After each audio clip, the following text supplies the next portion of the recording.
গল্পকথন by Kallol এই চ্যানেলে আমি কল্লোল আজকে আপনাদেরকে শোনাবো শীর্ষেন্দু মুখোপাধ্যায়ের আরেকটি রহস্য উপন্যাস প্রজাপতির মৃত্যু ও পুনর্জন্ম।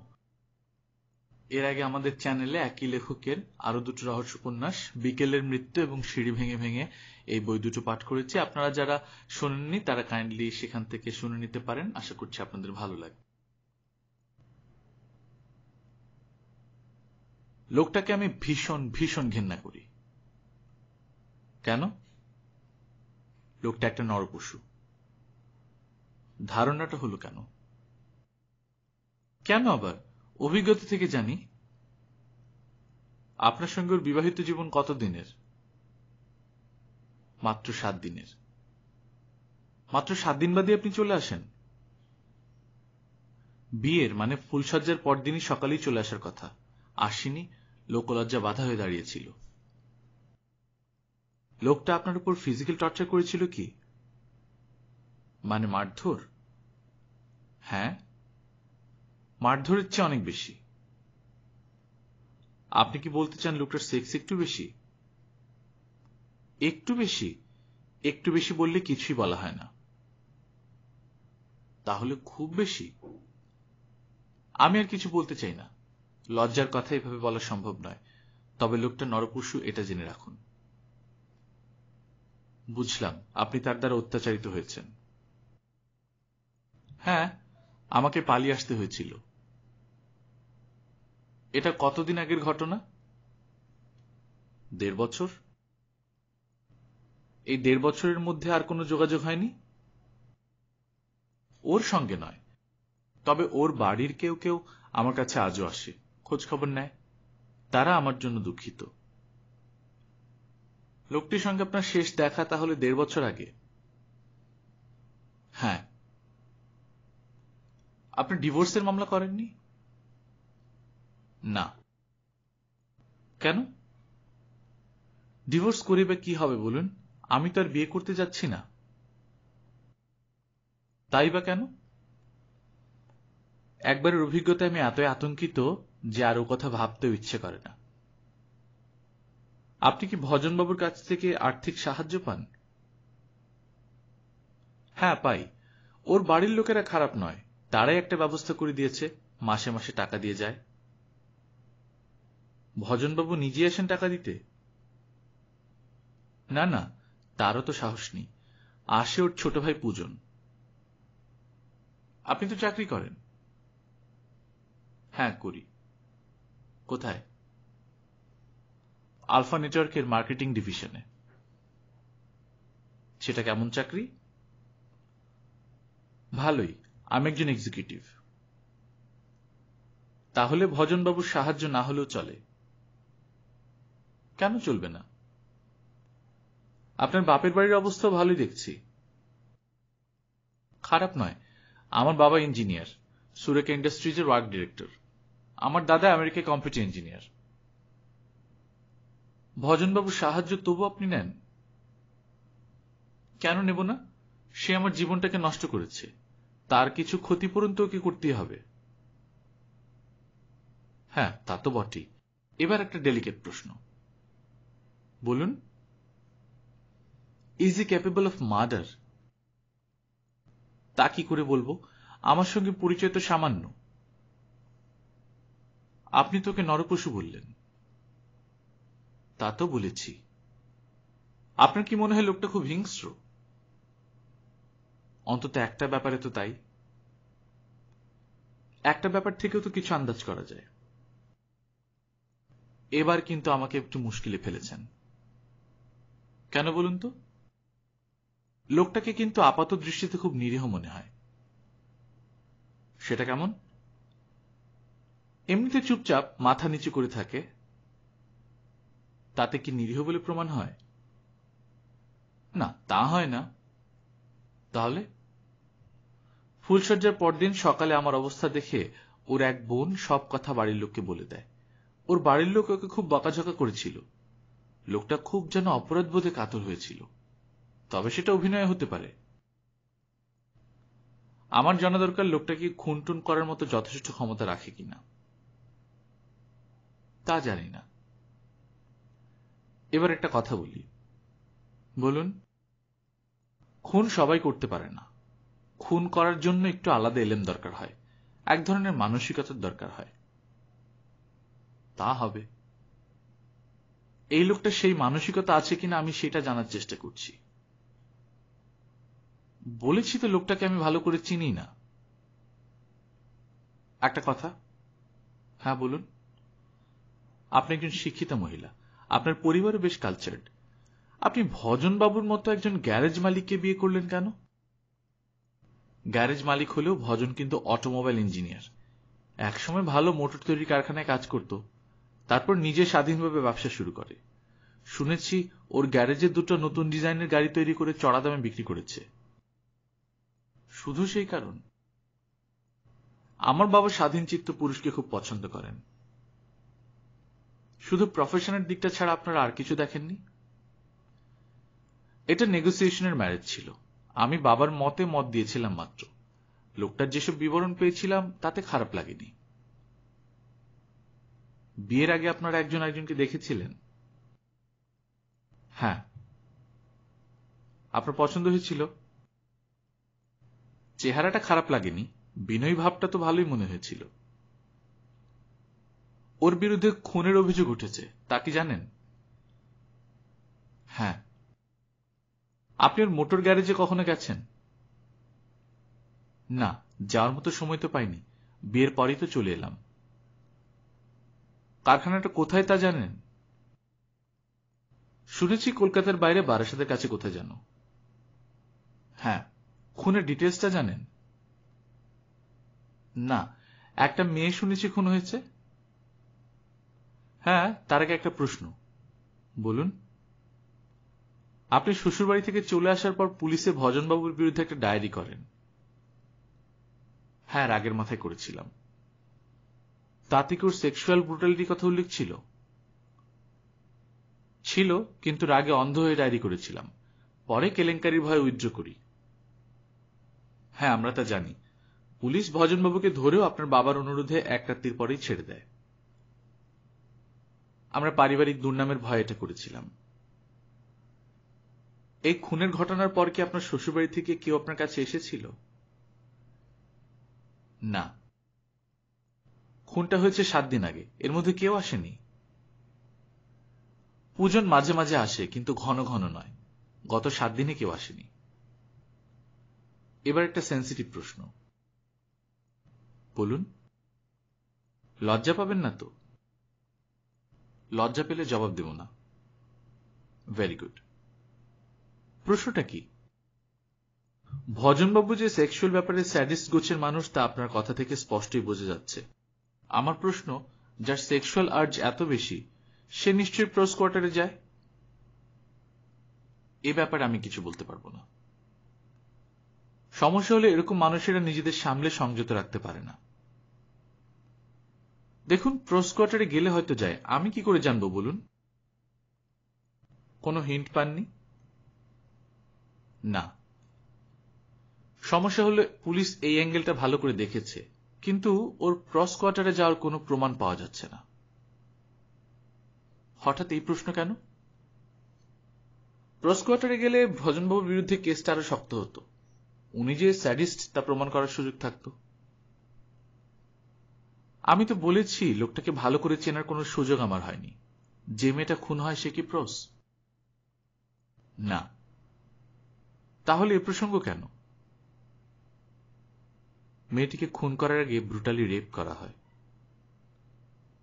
ও, ইজ ইট জাস্ট লাইক ভজনবাবু? কি করে বলবো বলুন, আমাকে তো খুন করেনি। মারধর, হাত মুচড়ে দেয়া, গালাগাল করা, এসব? আমাকে প্লিজ এসব প্রশ্ন করবেন না, আমার পক্ষে ডিটেলস বলা সম্ভব নয়, রুচিতে বাধে। সরি, কিন্তু এটা তো জানেন যেটা মার্ডার কেস। হ্যাঁ, কিন্তু আমার পক্ষে এর বেশি বলা সম্ভব নয়। কিন্তু কোর্টে যে আপনাকে এসব অস্বস্তিকর প্রশ্ন করা হবে। কোর্টে? কোর্টে কেন যাব আমি? আপনাকে পুলিশ সাক্ষী হিসেবে ডাকবে। না না, সে আমি পারবো না। ভয় পাচ্ছেন? ভয় নয়, কিন্তু এসব বিচ্ছিরি ব্যাপার নিয়ে প্রশ্ন করা হলে আমি কিন্তু কিচ্ছু বলতে পারবো না। সে আপনার ইচ্ছে, কিন্তু আপনার সাক্ষ্যের উপর অনেক কিছু নির্ভর করছে। কি নির্ভর করছে? Motive of murder? আমার উপর নির্ভর করবে কেন? আমার সঙ্গে তো লোকটার কোনো সম্পর্কই নেই। সম্পর্ক যে নেই তার কারণটাই তো আমাদের দরকার। ভজনবাবু যে একজন স্যাডিস্ট সেটা প্রমাণ করতে পারলে পুলিশের কাজ সহজ হয়ে যায়। প্লিজ আমাকে ছেড়ে দিন।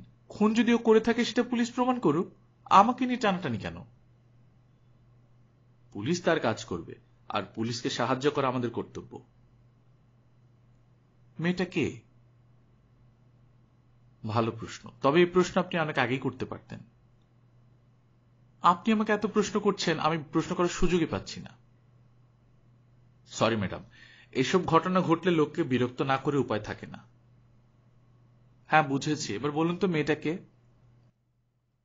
একজন টিনেজার, 16-17 বেশি বয়স নয়, খুব চঞ্চল আর একটু ডানপিটে গোছের মেয়ে। ভজনবাবুর গ্যারেজের পর একটা খেলার মাঠ, মেয়েটার বাড়ি ওই মাঠটা পেরিয়ে। মেয়েটার নাম রিঙ্কু, খুব মড মেয়ে। তার বাবার চিংড়ি মাছের ব্যবসা আছে, মোটামুটি পয়সার লোক। মেয়েটা একটা সাইকেলে চড়ে পাড়ায় চক্কর দিয়ে বেড়াতো। পোশাকও পরতো খুব উগ্র, কখনো শর্টস আর কামিজ, কখনো জিন্স আর টি শার্ট। কেমন মেয়ে? যতদূর জানা যায় বখাটে টাইপের মেয়ে। বাবা ডিভোর্সি, মা আবার কাকে বিয়ে করে বাইরে কোথাও থাকে। মেয়েটা বাবার কাছেই থাকতো। একমাত্র মেয়ে? হ্যাঁ, বোধহয় খুব আদরেরও। দেখতেও খারাপ ছিল না। সাক্ষ্য প্রমাণ বলছে মেয়েটার চেহারা বেশ অ্যাট্রাকটিভ ছিল, এবং যথারীতি পাড়া ব্যাপারের ছেলেরা তার পেছনে ঘুরঘুর করত। রিঙ্কুর বদনাম ছিল সে ছেলেদের সঙ্গে ফ্রিলি মেলামেশা করে। বাবার কোনো শাসন ছিল না, ভদ্রলোক নিজের কাজ নিয়ে হিমশিম খেতেন, মেয়ের দিকে নজর দেওয়ার সময় ছিল না। বাড়িতে আর কেউ নেই? রিঙ্কুর ঠাকুমা আর দাদু বাড়িতে থাকেন। তাদের থাকা নিয়েই রিঙ্কুর মা আর বাবার সঙ্গে বনিবনার অভাব দেখা দেয়। তারপর অশান্তি বেড়ে বেড়ে শেষ অব্দি ডিভোর্স। রিঙ্কুর বাবার বিয়ে করেননি? না, তিনিও আপনার মতোই। বিয়ের অভিজ্ঞতা তিক্ত হয়েছিল বলে আর বিয়ে করেননি। তা বলে বিয়ের বয়স যায়নি। He is only 44। এবার আমার কি করণীয় বলুন তো? সাক্ষী দিতে হবে শুনে তো আমার ভীষণ ভয় করছে। ভয় কিসের? সাক্ষীটাকে দিলে তো পাবলিসিটি হবে, আবার পুরনো কথা উঠবে। তা উঠবে, সেটাই ভয় পাচ্ছি। এই ঘটনার সঙ্গে আমার তো কোনো সম্পর্ক নেই, তবু কেন যে আপনারা আমাকে ইনভলভ করতে চাইছেন? উপায় নেই বলে ম্যাডাম। লোকটা কি এখন জেলে? পুলিশ কাস্টাডিতে। আপনি চাইলে ওর সঙ্গে দেখা করতে পারেন। দেখা করব? সে কি কথা? আমি ওর সঙ্গে দেখা করব কেন? লোকটা আপনার কাছে হয়তো কিছু বলতে পারে। প্লিজ আমাকে এসব কাজে জড়াবেন না, আমি ওর ছায়া মারাতে চাই না। ম্যাডাম, কাজটা অপ্রীতিকর হলেও আমার কিছু কৌতূহল আছে। আমি পারবো না, মাফ করবেন। আগে একটু শুনুন। দিন 7 আগে ঘটনাটা ঘটে। ভজনবাবুর মোটর গ্যারেজের পাশের মাঠে মেয়েটির ডেড বডি পাওয়া যায় সকালবেলা। মাঠটায় কিছু আগাছার জঙ্গল আছে তার মধ্যে। তো মেয়েটি বাড়ি না ফেরায় সারা রাত লোকজন এবং পুলিশও তাকে অনেক খুঁজেছিল, পায়নি। শুনতেই তো আমার কেমন খারাপ লাগছে। ডেড বডি কথাটা শুনেই মনটা কেমন করে উঠল। ওইটুকু মেয়েকে কেউ মারে? মানুষের ভেতর একটা পশু তো থাকেই, আর সেই পশুটাকে ধরার জন্য আপনার সাহায্য প্রয়োজন। পশুটাকে ওই ভজন? তাই তো মনে হচ্ছে। আপনাদের হাতে প্রমাণ নেই? একেবারে প্রমাণ ছাড়া তো ভজনকে ধরা হয়নি। প্রমাণই যদি থাকে তোকে শাস্তি দিলেই হয়, আমার সাহায্যে কি দরকার? প্রমাণ আছে আবার নেইও। সে আবার কি? ভজনবাবুর গ্যারেজটা একটু নির্জন জায়গায়, প্রায় 1 বিঘা জমি নিয়ে গ্যারেজ। অনেক সফিস্টিকেটেড যন্ত্রপাতি আছে। ডিজাইনার গাড়ি তৈরি করার জন্য ভজনবাবু কিছু অর্ডারও পাচ্ছিলেন। দেশি বিদেশি গাড়ির মোটর নিয়ে বোধহয় এক্সপেরিমেন্ট করছিলেন। তো গ্যারেজটা আরো বড় করার জন্য পাশের মাঠটা কেনারও চেষ্টা করছিলেন। আমি অত সব জানি না, তবে পূজন বলেছিল ওর গ্যারেজ বড় হচ্ছে। হ্যাঁ, বেশ বড় গ্যারেজ। ওর কি অনেক টাকা? হ্যাঁ, আপনার সঙ্গে ওর ছাড়াছাড়ি তো 1.5 বছরের। 1 বছর 8 মাস। গত 1.5 বছরের মধ্যে ভজনবাবু অনেক টাকা করেছেন। আর বোধহয় সেই কারণেই লোকটার পেছনে ওখানকার ক্লাব এবং মস্তানরা লেগে গিয়েছিল। তারা টাকা চাইতেও উনি দিতেন না। এসব আমার জানা ছিল না। আপনার জানার কথাও নয়। তবে মাস 6 আগে ভজনবাবুর উপর হামলা হয় এবং উনি কয়েকটা গুন্ডা ছেলের হাতে মার খান। হ্যাঁ, এরকমটা শুনেছিলাম। বেশি মাথা ঘামায়নি। ভজনবাবু লোকটি খুব বাস্তব বুদ্ধিসম্পন্ন ব্যবসাদার নন। তা যদি হতেন তো গুন্ডা মস্তানদের কিছু চাঁদা দিয়ে হাতে রাখতে পারতেন। সেই পথে না গিয়ে উনি কনফ্রন্টেশনের পন্থা নিয়েছিলেন। এমনিতে নিরীহ হলেও বেশ একগুঁয়ে আর জেদি, তাই না? তা তো বটেই। যাই হোক, এই ঘটনার পর গ্যারেজটা প্রায় উঠে যাওয়ার উপক্রম হয়। ভজনবাবু আপোষ রফা করতে রাজি হননি, টাকাও দেননি, আর উনি পুলিশকেও হাত করার চেষ্টা করেননি বলে প্রোটেকশনে পাননি। এত সব জেনে আমার কি হবে? লোকটার চারিত্রিক আউটলাইনটা আপনার সম্পূর্ণ জানা নেই বলেই বলছি। আচ্ছা বলুন। লোকটা বিপদের ঝুঁকি নিয়ে ওখানে গ্যারেজ চালাতে লাগলেন। ভজনবাবু কি একটা রিভলভার কিনেছিলেন, লাইসেন্সও ছিল, আর ওর গ্যারেজের কর্মচারীরা কি জানি কেন ওর খুব অনুগত। তারাও ওকে প্রোটেকশন দিতে লাগলো। ফলে গ্যারেজের সঙ্গে লোকালিটির একটা শত্রুতা তৈরি হয়ে গিয়েছিল। গ্যারেজে কয়েকবার বোমা পড়েছে, আগুন দেওয়ার চেষ্টা হয়েছে, জনসাধারণকে খেপিয়ে তুলে অবরোধের চেষ্টা হয়েছে। তার চেয়ে বড় কথা, পলিটিক্যাল প্রেশারও ওর বিরুদ্ধেই ছিল।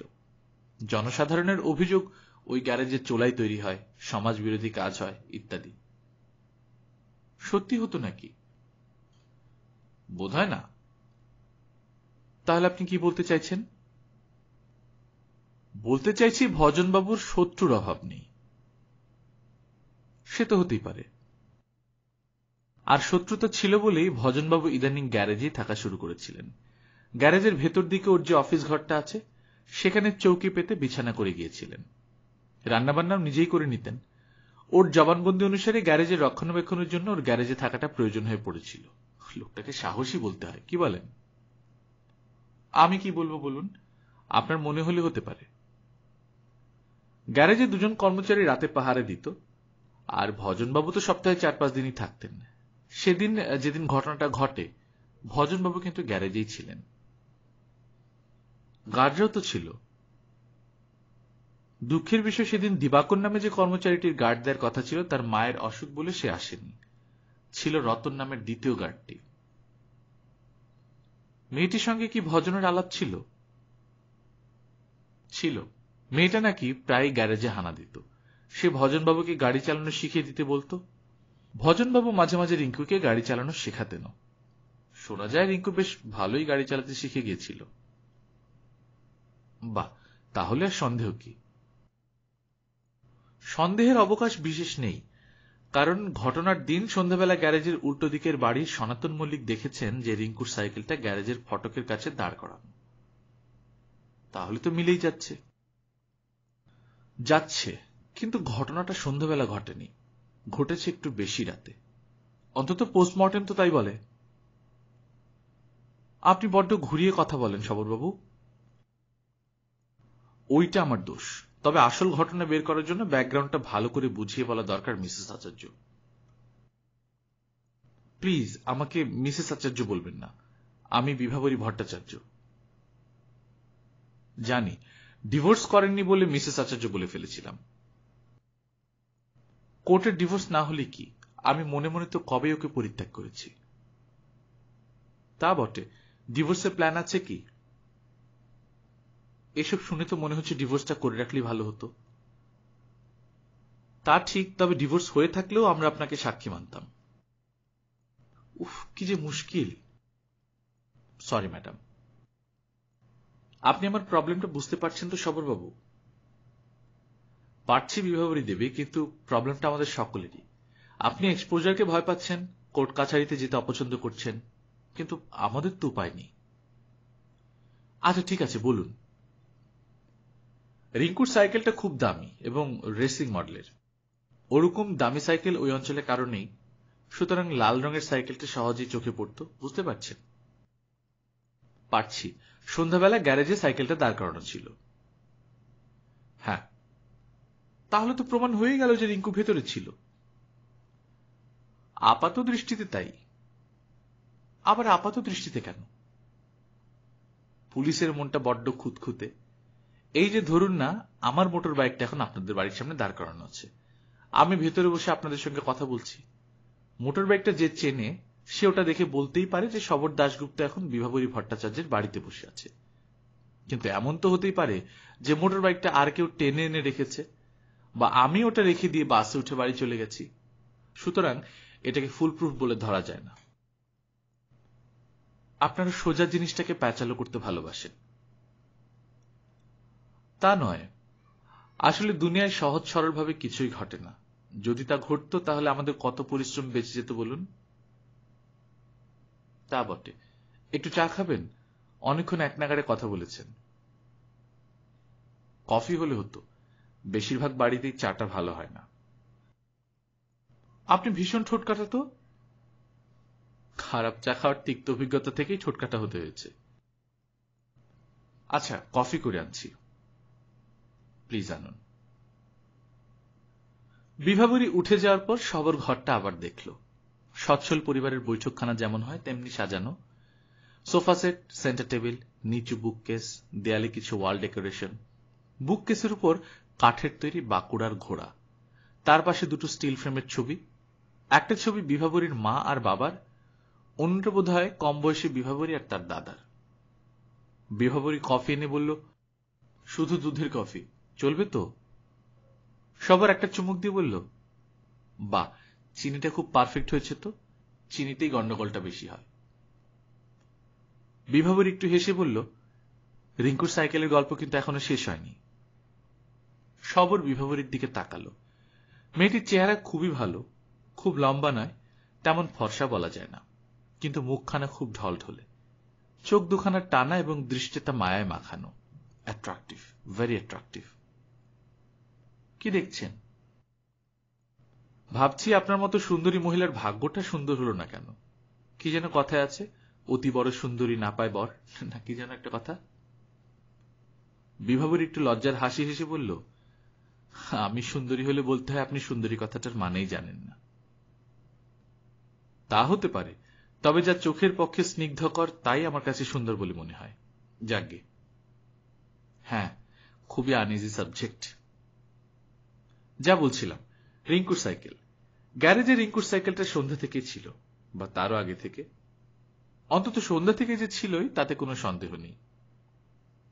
আচ্ছা, রিঙ্কুকে কেউ গ্যারেজে ঢুকতে দেখেনি? খুব ভালো প্রশ্ন। না, এখন পর্যন্ত আমরা কোনো প্রত্যক্ষদর্শীকে পাইনি যে রিঙ্কুকে গ্যারেজে ঢুকতে দেখেছে। জায়গাটা একটু নির্জন। উল্টো দিকে মল্লিক বাবুর বাড়ি, আশেপাশে আর বাড়ি নেই। একধারে ডোবা, অন্য ধারে একটা বাড়ির ভিত হয়ে পড়ে আছে। লোকজন বিশেষ চলাচল করে না। ভজনবাবুর গ্যারেজে যা লোকের যাতায়াত। তো সেদিন রবিবার গ্যারেজ বন্ধ থাকায় লোকজনও ছিল না। রতন নাকি যেন নাম, সে কি বলে? রতন ডিউটিতে এসেছিল রাত 9টা নাগাদ। সে সাইকেলটি দেখেনি? দেখেছে, তবে রিঙ্কু ভেতরে ছিল কিনা তা সে জানে না। কেন? তার তো খোঁজ করা উচিত ছিল। সে যা বলেছে তা মোটামুটি এরকম, সে রাত 9টার কিছু পরে গার্ড দিতে আসে। গেট খোলাই ছিল, একটা মাত্র বাতি জ্বলছিল, তাই জায়গাটা আলো আধারি ছিল। সে গেটের কাছে একটা পুরনো গাড়িতে বসেছিল। বেশ কিছুক্ষণ বাদে হঠাৎ সাইকেলটাতে নজরে পড়ে। ওদিকে ভজনবাবুর ঘরের দরজা তখন বন্ধ। তার ধারণা হয়েছিল রিঙ্কু ভজনবাবুর ঘরে বসে গল্প টল্প করছে। ইস, লোকটা যদি তখন গিয়ে দরজা ধাক্কা দিত, মেয়েটা বোধহয় বেঁচে যেত। ধাক্কা না দিলেও সে পা টিপে টিপে দরজার কাছে গিয়ে দাঁড়িয়েছিল। ও তারপর? সে শুনতে পায় ভেতর একজন মহিলা বা মেয়ের সঙ্গে ভজনবাবুর সঙ্গে কথা হচ্ছে। কথা বা তর্কাতর্কি? তর্কাতর্কি? হ্যাঁ, অন্তত রতন তো তাই বলছে। মেয়েটার গলা নিশ্চয়ই তার চেনা। না, চেনার কথা নয়, তবে সেটা যে রিঙ্কুরি গলা এটা সে হলফ করে বলতে পারছে না। এরপরও কি কোনো সন্দেহ আছে সবরবাবু? না, সন্দেহের অবকাশ নেই, কিন্তু সন্দেহ তো প্রমাণ নয়। কিন্তু সার্কামস্ট্যান্সিয়াল এভিডেন্স বলে তো একটা ব্যাপার আছে। আছে, আর সেটাই আমাদের তুরুপের তাস। রতন মেয়েটাকে দেখেনি ভালো কথা, কিন্তু রেপ এবং খুনের পর লাশটা যখন মাঠে নিয়ে ফেলা হলো তখন তো তার চোখ বুজে থাকার কথা নয়। বলছি ম্যাডাম, কথাটা খুবই সত্যি। রতন জানিয়েছে রাত 10টার কিছু পরে ভজনবাবু দরজা খুলে বেরিয়ে তাকে ডাকেন। রতন খুব কাছাকাছি যাওয়ার আগেই ভজনবাবু তাকে কোকা কোলার ক্যান আনতে পাঠান। ধারে কাছে কোকা কোলার ক্যান পাওয়া যায় না, তাকে বেশ কিছুটা দূরে যেতে হয়েছিল। প্রায় 40 মিনিট পরে সে ফিরে এসে ভজনবাবুর দরজায় নক করে। ভজনবাবু দরজা খুলে ক্যানগুলো নেন। তখন ঘরে কেউ ছিল না। তার মানে কি দাঁড়ালো? 2 এ 2 যোগ করলে 4ই হয় ম্যাডাম। ধরে নেওয়া যেতে পারে ওই 40 মিনিটের মধ্যেই খুন এবং গুম দুটি হয়েছিল। মাগো, কি সাংঘাতিক লোক! হ্যাঁ, খুবই সাংঘাতিক লোক, আর এই কথাটাকেই আপনাকে আদালতে দাঁড়িয়ে বলতে হবে। আমাকে না হলেও তো হয়, রতন তো সাক্ষী আছেই। রতন আমাদের খুব ইম্পর্টেন্ট সাক্ষী, কিন্তু তার একটা কথা খুব গোলমেলে। কোন কথাটা? যে মেয়েটার কণ্ঠস্বর সে ভজনবাবুর ঘরের ভিতর শুনতে পেয়েছিল সেটা রিঙ্কুর কিনা এ ব্যাপারে সে নিশ্চিত নয়। ওটা তো সামান্য ব্যাপার, ঘরের দরজা বন্ধ ছিল, হয়তো তাই গলাটা ভালো শুনতে পায়নি। সেটা খুব সম্ভব। আচ্ছা, ভজনের সঙ্গে রিঙ্কুর কি কথা হচ্ছিল? সবার একটু হেসে বলল, শুনতে চান? এইসব টপ সিক্রেট কি আপনার শোনা উচিত? উচিত না হলে বলবেন না। আরে রাগ করছেন কেন? রতন শুনতে পায় মেয়েটা বেশ চিৎকার করেই বলছে, আপনি কেন আমাকে বিয়ে করবেন না? আপনাকে করতেই হবে। জবাবে ভজনবাবু বেশ উত্তেজিত গলায় বলছিলেন, এসব কি বলছো পাগলের মতো? আমি ওভাবে তোমাকে কখনো ভাবিনি। তুমি বাড়ি যাও, আমাকে বিরক্ত করো না। জবাবে মেয়েটি বলেছিল, আপনি একটা কাপুরুষ, নপুংসক, আপনার ব্যক্তিত্ব বলে কিছুই নেই, ইত্যাদি। এসব ডিটেলস পুলিশের খাতায় লেখা আছে। ও বাবা, রিঙ্কু আবার ওকে বিয়েও করতে চেয়েছিল? চাইতেই পারে। ভজনবাবুর বয়স বোধ হয় 28-29, তাই না? ওরকমই। বয়সের একটু তফাৎ হতো, কিন্তু বিয়ে হতেই পারে। তা পারে, বিয়ে না হয় করত, মারল কেন? সেটাই প্রশ্ন। আপনি বলতে পারেন কেন মারল? না, কিন্তু ভজন কি বলছে? ওর মুখ থেকে খুব বেশি কথা বের করা যায়নি। উনি বলছেন সেদিন সন্ধ্যাবেলায় ওর ঘরে যে মেয়েটি ছিল সে রিঙ্কু নয়। তবে কে? তা উনি বলতে রাজি নন।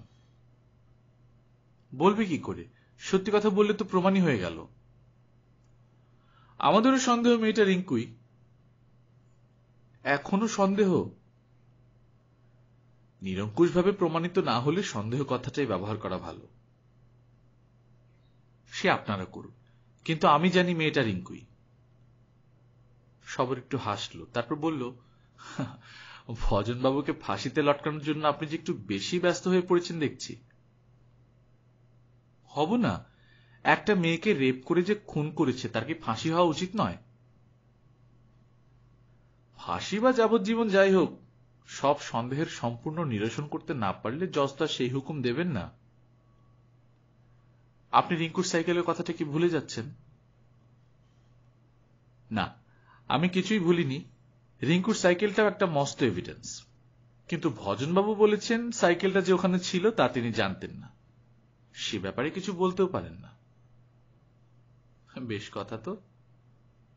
হ্যাঁ, পুলিশ কেস সাজালে ভজনবাবু যে বিপদে পড়বেন তাতে সন্দেহ নেই, কিন্তু কেস সাজানোর ব্যাপারে আমাদের ফুল প্রুফ হওয়া দরকার। ফুল প্রুফ হওয়ার জন্য আর কি কি দরকার? ভালো হতো একজন আই উইটনেস পেলে।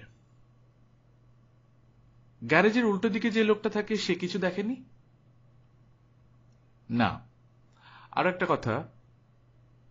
কি কথা? পুলিশের কুকুর কিন্তু ভজনবাবুর গ্যারেজের দিকে যায়নি। তাই বুঝি? হ্যাঁ, তবে বর্ষাকাল তো, আর সেদিন রাত্রে বৃষ্টিও হয়েছিল।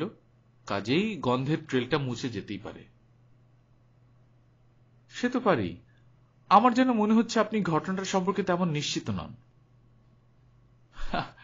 আমাকে বলতে পারেন সন্দেহ পিশাচ। তাই দেখছি। পুলিশ কি এরকমই? না, আমি এরকম। তাহলে আপনি ক্রিমিনালদের ধরবেন কি করে?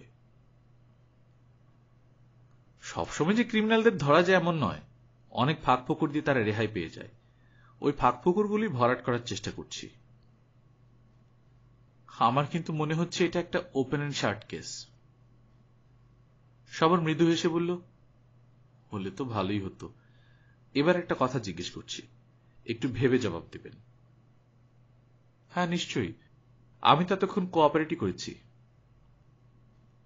হ্যাঁ, আপনি নার্ভাস হননি। আচ্ছা, প্রশ্ন করুন। ফুলশয্যার রাতে ভজনবাবুর যে পরিচয় আপনি পেয়েছেন তা খুবই খারাপ এবং ভয়ঙ্কর। হ্যাঁ, কিন্তু তারপরে আপনি আর 7 দিন শ্বশুরবাড়িতে ছিলেন। হ্যাঁ। আপনি কি ভজনবাবুর ঘরেই থাকতেন রাতে, নাকি একসঙ্গে? পাগল নাকি? আমি ওর ঘরে শুতাম, কিন্তু ও চলে যেত ওর ভাই পূজনের ঘরে। বাড়ির লোকেরা এই ব্যবস্থা করে দিয়েছিল। সেই 7 দিনের কথা কিছু মনে আছে? কেন থাকবে না? মাত্র তো 1.5-2 বছরের ঘটনা। সেই অভিজ্ঞতাটা কিরকম? রিগার্ডিং ভজনবাবু? ও কিন্তু আমার কাছে কখনো ঘেঁষার চেষ্টা করেনি, এমনকি লজ্জায় চোখ তুলে তাকাতেও না। ওই 7 দিন কি আপনার ভজনবাবুর সঙ্গে কথা হতো? না, আমার কাছাকাছি আসতো না। আপনি 7 দিন শ্বশুরবাড়িতে ছিলেন কেন? মানিয়ে নেওয়ার চেষ্টা করতে? না, প্রবলেমটা মানিয়ে নেওয়ার মতো ছিল না। 7 দিন ছিলাম শ্বশুরবাড়ির লোকেদের অনুরোধে। ওর ভাই পূজন আর বোন দেবারতী আমাকে খুবই ভালোবাসত। আর শ্বশুরমশাই অসুস্থ ছিলেন, শয্যাশায়ী। কিন্তু শাশুড়ি খারাপ ছিলেন না, খুব ভালো মানুষ গোছের। এই 7 দিনে ভজনবাবুর বিশেষ কোনো গুণ বা বৈশিষ্ট্য কি চোখে পড়েছে? না। ভালো করে ভেবে দেখুন। There may be a vital fact. কিছু মনে পড়ছে না তেমন। তবে তবে কি? থামলেন কেন? ও রোজ সকালবেলা পাড়ার কুকুরদের পাউরুটি খাওয়াতো। বাহ, এই তো একটা কথা জানা গেল। আর কি? না, আর কিছু নয়।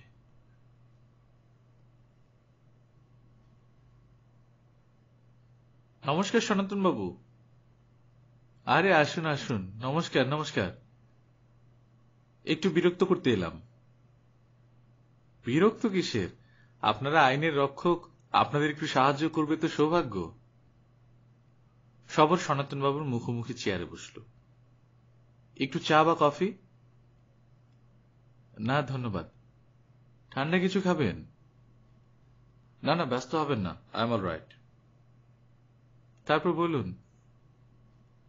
ভজনবাবুর সঙ্গে আপনার পরিচয় কেমন? খুব একটা নয় মশাই, যৎ সামান্য। বাড়ির উল্টো দিকে একটা গ্যারেজ থাকায় খুবই ডিস্টার্ব হতে হয়। দিনরাত দুমদাম শব্দ হচ্ছে, কলকব্জা চলছে, আর মিস্ত্রিদের হল্লাও আছে। আপনি কি গ্যারেজটা তুলে দেওয়ার জন্য একটা মামলা করেছিলেন? ঠিক মামলা নয়, আমার স্ত্রী হার্টের রোগী, জোরালো শব্দ তার পক্ষে ক্ষতিকারক, সেটা জানিয়ে পুলিশ একটা রিপোর্ট করি। ভজনবাবুকে একটা উকিলের চিঠিও দিই। তার আগে কি ভজনবাবুর সঙ্গে আপনার কথা হয়েছিল? হয়েছিল। কিরকম কথা? প্রথমে তো লোকটাকে ভালো মানুষ বলেই মনে হয়েছিল। আমি ওকে মাঝে মাঝে বলতাম লোকালিটির মধ্যে গ্যারেজ থাকায় পাড়ার লোকের অসুবিধে হচ্ছে, উনি যেন হাইওয়ের দিকে গ্যারেজটা সরিয়ে নেন। তা উনি কি বলতেন? উচ্চবাচ্য করতেন না, চুপচাপ শুনতেন। তারপরে ঝগড়া লাগে? ঝগড়া ঠিক ওর সঙ্গে হয়নি। তবে কার সঙ্গে? ভজনবাবুর একজন কর্মচারী আছে, তার নাম রাখাল। খুব লম্বা চড়া? হ্যাঁ, সেই। ও হচ্ছে ঘাট পুকুরের মস্তান। তো ঝগড়া হলো কেন? একদিন দুপুরে ওর একটা গাড়ির বডি তৈরি করছিল, সাংঘাতিক দুমদাম শব্দ, আমার স্ত্রী দুপুরে ঘুমোতে পারেনি, শব্দে ভীষণ অসুস্থ হয়ে পড়েন। আমি অফিস থেকে ফিরে ঘটনা শুনে গ্যারেজে যাই। তখনই রাখালের সঙ্গে কথা হয়। কি কথা হলো? আমি বললাম ওরকম চলবে না। রাখালও তেড়া তেড়া জবাব দিচ্ছিল। তারপর ঝগড়ার মতো হলো। তখন কি ভজনবাবু গ্যারেজে ছিলেন? না। ঝগড়াটা কতদূর গড়িয়েছিল? দেখুন মশাই, আমরা ভদ্রলোক, ছোট লোকদের সঙ্গে কি ঝগড়ায় পারি? রাখাল আমাকে দেখে নেবে বলে শাসিয়েছিল। আপনি কি করলেন? পাড়ার নাগরিক কমিটিকে জানালাম। তারা পরদিন গিয়ে ভজনবাবুকে ধরল। ফলাফল? ভজনবাবু রাখালকে আমার কাছে ক্ষমা চাইতে বললেন। রাখালও ক্ষমা চাইল। কিন্তু গ্যারেজের শব্দটার যে সমস্যা ছিল তা তো সমাধান হলো না। ভজনবাবু বললেন, আপনার একটা টাইম বেঁধে দিন, আমরা সেই টাইমের মধ্যেই গাড়ির বডির কাজ করব, অন্য সময় করব না। তাহলে তিনি তো কোঅপারেট করতে চেয়েছিলেন। হ্যাঁ, তা বলতে পারেন, তবে ওটা আইওয়াস। গ্যারেজের শব্দ তো সারাদিনই হতো, আর বডির কাজই তো শুধু নয়। আপনার একটি মেয়ে, তাই না? হ্যাঁ, তার বিয়ে হয়ে গেছে। আপনার জামাই কন্ট্রাক্টর তো?